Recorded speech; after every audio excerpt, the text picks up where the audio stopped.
আসসালামু আলাইকুম রহমতুল্লাহ। ইন্নাল হামদুলিল্লাহ নাহমাদুহু ওয়া নুসাল্লি ওয়া নুসাল্লিমু আলা রাসূলিহিল কারীম। আম্মা বা'দ ফাআউযু বিল্লাহি মিনাশ শাইতানির রাজীম। বিসমিল্লাহির রহমানির রহিম। প্রিয় দর্শক, ইমাম বুখারী রহমতুল্লাহ আলাইহি সহিহ বুখারীর প্রথম খণ্ডে ৬ নং পৃষ্ঠার শেষের দিকে একখানা বাব কায়েম করেছেন, একটা অধ্যায় কায়েম করেছেন, যার নাম দিয়েছেন হুব্বুর রসুল সাল্লাল্লাহু আলাইহি সাল্লাম মিনাল ঈমান। রসুলুল্লাহ সাল্লাল্লাহু আলাইহি সাল্লামের ভালোবাসা হলো ঈমান। রসুলুল্লাহ সাল্লাল্লাহু আলাইহি সাল্লামের ভালোবাসা হলো ঈমানের অংশ।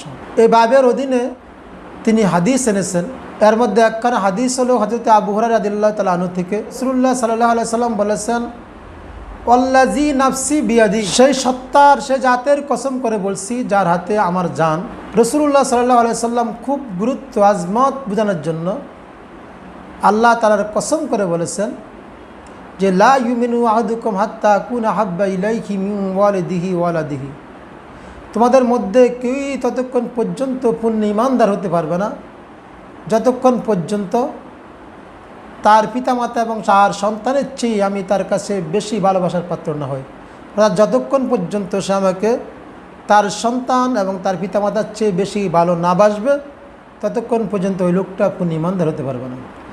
আর একখান হাদিস কায়েম করেছেন আন আনাস রাদিয়াল্লাহু তাআলা আনহু قال, হযরত আনাস রাদিয়াল্লাহু তাআলা আনহু থেকে বর্ণিত, قال রাসূলুল্লাহ সাল্লাল্লাহু আলাইহি সাল্লাম, তিনি বলেন রাসূলুল্লাহ সাল্লাল্লাহু আলাইহি সাল্লাম বলেছেন, লা ইউমিনু আহাদুকুম হাত্তা আকুনা আহাব্বা ইলাইহি মিন ওয়ালিদিহি ওয়ালাদিহি ওয়ান নাসি আজমাইন, তোমাদের মধ্যে কেউই ততক্ষণ পর্যন্ত পূর্ণ ঈমানদার হতে পারবে না যতক্ষণ পর্যন্ত আমি তার কাছে তার পিতামাতা, তার সন্তান এবং সমস্ত মানুষের চেয়ে বেশি প্রিয় পাত্র না হব। অর্থাৎ যতক্ষণ পর্যন্ত সে আমাকে তার পিতামাতা, সন্তান, সন্ততি এবং সমস্ত মানুষের চেয়ে বেশি ভালো না বাসবে ততক্ষণ পর্যন্ত ওই লোকটা পূর্ণ ঈমানদার হতে পারবে না। অন্য এক হাদিসে রাসূলুল্লাহ সাল্লাল্লাহু আলাইহি সাল্লাম বলছেন নিজের জানের কথা, যে যতক্ষণ পর্যন্ত তার জীবনের চেয়েও বেশি ভালো না বাসবে ততক্ষণ পর্যন্ত সে পূর্ণ ঈমানদার হতে পারবে না। মহান আল্লাহ তাআলা সূরাতুল আহজাবের ৭ নং আয়াতে শুরুতেই ঘোষণা করেছেন, আন-নাবিয়্যু আওলা বিল মুমিনিনা মিন আনফুসিহিম, নবী অর্থাৎ আমাদের নবী হযরত মুহাম্মদ সাল্লাল্লাহু আলাইহি সাল্লাম আওলা বিল মুমিনিনা মিন আনফুসিহিম, মুমিনের জানের চেয়েও প্রিয়, মুমিনের জীবনের চেয়েও সবচেয়ে বেশি প্রিয়। প্রিয় দর্শক, রাসূলুল্লাহ সাল্লাল্লাহু আলাইহি সাল্লাম যখন মুমিনের জানের চেয়েও বেশি প্রিয়, মুমিনের জানের চেয়েও বেশি প্রিয়, তাহলে রাসূলুল্লাহ সাল্লাল্লাহু আলাইহি সাল্লামেরকে জীবনের চেয়েও বেশি ভালোবাসতে হবে। আর নবীকে যদি জীবনের চেয়ে বেশি ভালোবাসা না যায় তাহলে ওই লোকটা পূর্ণ ঈমানদার হওয়া সম্ভব না। তাই কোনো মানুষ যদি তার ঈমানকে বুঝতে হয়, তার জীবনকে বুঝতে হয়, তাহলে তার পূর্বে বুঝতে হবে নবী মুহাম্মদ রাসূলুল্লাহ সাল্লাল্লাহু আলাইহি সাল্লামকে। মুহাম্মদ সাল্লাল্লাহু আলাইহি সাল্লাম হলেন ভালোবাসার জন্য যতগুলো গুণ থাকা দরকার সমস্ত গুণের সমষ্টি। সুবহানাল্লাহ। প্রিয় দর্শক, তাহলে মুহাম্মদ সাল্লাল্লাহু আলাইহি সাল্লামকে বুঝতে হলে পরিপূর্ণ ঈমানদার হতে হবে, মুমিন হতে হবে। কেননা যাকে জীবনের চেয়ে বেশি ভালোবাসতে হবে এবং যার কাছে রাসূলুল্লাহ সাল্লাল্লাহু আলাইহি সাল্লাম জীবনের চেয়ে বেশি প্রিয় হবে ওই লোকটা পরিপূর্ণ মুমিন হবে। আর পরিপূর্ণ মুমিন হলেই তার কাছে নবী জীবনের চেয়েও তার বেশি প্রিয় হবে। এই কথা তো আল্লাহ তাআলা নিজেই বলেছেন, আন-নাবিয়্যু আওলা বিল মুমিনিনা মিন আনফুসিহিম, নবী মুমিনের জীবনের চেয়ে বেশি প্রিয়। তাহলে বোঝা গেল যে ব্যক্তি মুমিন হবে না তার কাছে জীবনের চেয়ে নবী বেশি প্রিয় হবে না। প্রত্যেকটা মুমিন মুসলিম, কিন্তু প্রত্যেকটা মুসলিম মুমিন হয় না। তাহলে বোঝা গেল অনেক লোক মুসলিম হওয়ার পরও নবীর আজমত এবং নবীর ভালোবাসা পরিপূর্ণ বুঝবে না। নবী মুহাম্মদুর রাসূলুল্লাহ সাল্লাল্লাহু আলাইহি সাল্লামকে বুঝতে হলে, মুহাম্মদুর রাসূলুল্লাহ সাল্লাল্লাহু আলাইহি সাল্লামের শান এবং মান আজমতকে বুঝতে হলে আগে নিজের ঈমান পরিপূর্ণ করতে হবে। ঈমানকে পরিপূর্ণ করতে হবে। যে ঈমানের ব্যাপারে পরিপূর্ণতা অর্জন করা যায় তাহলে সেই ঈমান দিয়ে নবী মুহাম্মদ সাল্লাল্লাহু আলাইহি সাল্লামকে বোঝা যাবে। নবী মুহাম্মদ সাল্লাল্লাহু আলাইহি সাল্লামের পরিপূর্ণ ভালোবাসার দাবিদার তখনই হবে যখন দেখা যাবে যে দুনিয়াবি কাজকর্মে চলাফেরা এবং অন্যান্য মানুষের সাথে তার ভালোবাসা মুআমালা লেনদেন সব ক্ষেত্রে যে সে মুহাম্মদ সাল্লাল্লাহু আলাইহি সাল্লামের আদর্শকে কতটুকু প্রাধান্য দিচ্ছে। যেখানে রাসূলুল্লাহ সাল্লাল্লাহু আলাইহি সাল্লাম বলেছেন যে তার পিতামাতা, তার সন্তান সন্ততি এবং জীবনের চেয়ে বেশি ভালোবাসতে হবে। এখানে 4টা কথা বলেছেন। একটা হলো পিতামাতা, একটা সন্তান, একটা হলো সমস্ত মানুষ, আর একটা হলো জীবন। এই 4 জিনিস থেকে রাসূলুল্লাহ সাল্লাল্লাহু আলাইহি সাল্লামকে বেশি ভালোবাসতে হবে।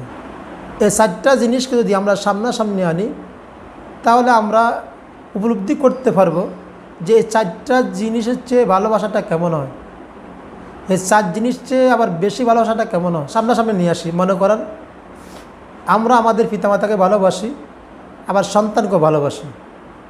যদি পিতামাতা এবং সন্তান সন্ততি দুইজন মুখামুখি হয়, যে পিতামাতার ভালোবাসা ঠিক রাখতে গেলে সন্তান সন্ততিকে ত্যাগ করতে হবে, আর সন্তান সন্ততিকে যদি ভালোবাসতে হয়, যদি এমন হয় তাহলে পিতামাতাকে ত্যাগ করতে হবে। এই দুইটা যখন মুখামুখি হবে তখন দেখা যায় মানুষ স্বভাবগতভাবে সন্তান সন্ততির প্রতি বেশি ভালোবাসা প্রাধান্য পায়।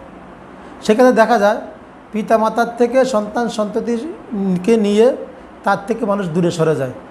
এতে বোঝা গেল সে পিতামাতার চেয়ে সন্তান সন্ততিকে বেশি ভালোবাসে। সেখানে রাসূলুল্লাহ সাল্লাল্লাহু আলাইহি সাল্লাম বলছেন যে যদি এই যে তুমি পিতামাতার চেয়ে সন্তান সন্ততিকে বেশি ভালোবাসলা, যদি এটা এরকম হয় যে কোনো ক্ষেত্রে রাসূলুল্লাহ সাল্লাল্লাহু আলাইহি সাল্লামের কোনো আদর্শ, রাসূলুল্লাহ সাল্লাল্লাহু আলাইহি সাল্লামের কোনো অনুসরণ বা অনুগত হুকুম বা বিধান বা নবীর কোনো সুন্নাহ যেটাকে তোমার করতে গেলে যদি তুমি করতে যাও তাহলে রাসূলুল্লাহ সাল্লাল্লাহু আলাইহি সাল্লামের এই ভালোবাসার কারণে পিতামাতাকে ত্যাগ করতে হবে। আর যদি পিতামাতাকে খুশি করাতে যাও তাহলে রাসূলুল্লাহ সাল্লাল্লাহু আলাইহি সাল্লামের ভালোবাসা ত্যাগ করতে হবে। এবং সেই ক্ষেত্রে পিতামাতার ভালোবাসাকে ত্যাগ করে রাসূলুল্লাহ সাল্লাল্লাহু আলাইহি সাল্লামের ভালোবাসাকে প্রাধান্য দিতে হবে। তাহলে বোঝা গেল তুমি পিতামাতার চেয়ে রাসূলুল্লাহ সাল্লাল্লাহু আলাইহি সাল্লামকে বেশি ভালোবাসো। কোনো ক্ষেত্রে যদি দেখা যায় সমস্ত মানুষকে আপনি বন্ধুবান্ধব অন্যান্য মানুষকে ভালোবাসেন, কিন্তু তারা আপনার পিতামাতা এবং সন্তান সন্ততির ভালোবাসার বিপরীত, অর্থাৎ তাদের সাথে যদি আপনি বন্ধুত্ব রাখতে চান তাহলে আপনার পিতামাতা, সন্তান সন্ততি, পরিবার সবাইকে হারাইতে হবে। তারা বললো যদি আপনি তাদের সাথে ভালোবাসা রাখেন তাহলে আমাদের সাথে তোমার ভালোবাসা থাকবে না। তাহলে মানুষ সেই ক্ষেত্রে কী করে? বন্ধুবান্ধব অন্যান্য মানুষের ভালোবাসা ত্যাগ করে যদি সন্তান সন্ততি পিতামাতার ভালোবাসাকে প্রাধান্য দেয়। সেক্ষেত্রে রাসূলুল্লাহ সাল্লাল্লাহু আলাইহি সাল্লাম বলেন যদি তোমার এমন হয় অর্থাৎ নবীর কোনো ভালোবাসার কারণে সমস্ত মানুষ, বন্ধুবান্ধব, পিতামাতা সবাইকে ত্যাগ করতে হয়, তাহলে সেই ক্ষেত্রে সবাইকে ত্যাগ করি রাসূলুল্লাহ সাল্লাল্লাহু আলাইহি সাল্লামের ভালোবাসাকে প্রাধান্য দিতে হবে। যদি না দিতে পারো তাহলে তুমি পূর্ণ ঈমানদার হতে পারবে না। তারপরে দেখেন যদি আমাদের জীবন কোনো একটা কাজ করতে গেলে যদি আমরা পিতামাতা, সন্তান সন্ততি সবার দিকে তাকায় ভালোবাসা রক্ষা করতে চাই তাহলে আমার জীবন চলে যাবে। আর যদি আমার জীবনকে চাই তাহলে তাদের ভালোবাসাকে ত্যাগ করতে হবে। সেক্ষেত্রে মানুষ স্বভাবত পিতামাতা, সন্তান সন্ততি সব ত্যাগ করে নিজের জীবনের মায়া, জীবনকে মানুষ বেশি ভালোবাসে। রাসূলুল্লাহ সাল্লাল্লাহু আলাইহি সাল্লাম বললেন যে সবার চেয়ে তুমি জীবনকে ভালোবাসলা, এই জীবনও যদি এমন হয় যে রাসূলুল্লাহ সাল্লাল্লাহু আলাইহি সাল্লামের ভালোবাসার কারণে তোমাকে জীবন দিতে হয়, তাহলে সেই ক্ষেত্রে তুমি জীবনকে তোমার পরিত্যাগ করতে হবে, জীবনের ভালোবাসা মায়া ত্যাগ করা রাসূলুল্লাহ সাল্লাল্লাহু আলাইহি সাল্লামের ভালোবাসা প্রাধান্য দিতে হবে। তা রাসূলুল্লাহ সাল্লাল্লাহু আলাইহি সাল্লামের ভালোবাসার কারণে যে জীবন দিতে হয় সেক্ষেত্রে জীবন দিতে হবে। যদি না দিতে পারো তাহলে তুমি সেক্ষেত্রে পূর্ণ ঈমানদার হতে পারবে না। প্রিয় দর্শক, তাহলে রাসূলুল্লাহ সাল্লাল্লাহু আলাইহি সাল্লামের ভালোবাসাটা ইসলামের শরীয়তে কতটুকু গুরুত্ব অনুধাবন করেন, যার সাথে আমাদের ঈমানের সম্পর্ক। আমরা সবাই এই পৃথিবী ছেড়ে চলে যেতে হবে। আমাদের যাওয়ার সময় অবশ্যই ঈমানটা যেন পরিপূর্ণ থাকে, সেটা আমাদের সবচেয়ে বেশি গুরুত্ব দিতে হবে। আমরা যেন সেই রাসূলুল্লাহ সাল্লাল্লাহু আলাইহি সাল্লামের ভালোবাসাকে পরিপূর্ণ বুকে ধারণ করে রাসূলুল্লাহ সাল্লাল্লাহু আলাইহি সাল্লামের আদর্শ দুনিয়ার মধ্যে বাস্তবায়ন করতে পারি। এবং আল্লাহ তাআলা যে বলেছেন যে আন-নবী ওয়া আলা বিল মুমিনিনা মিন আনফুসিহিম, মুমিনদের জানের চেয়ে নবী বেশি প্রিয় হবে, আমরা যেন আল্লাহ তাআলার এই আয়াতের ফজিলত, মর্যাদা, মহত্ব অর্জন করতে পারি যে আমাদের কাছে আমাদের নবী জীবনের চেয়ে বেশি প্রিয় হয়। আল্লাহ আমাদেরকে তৌফিক দান করুক।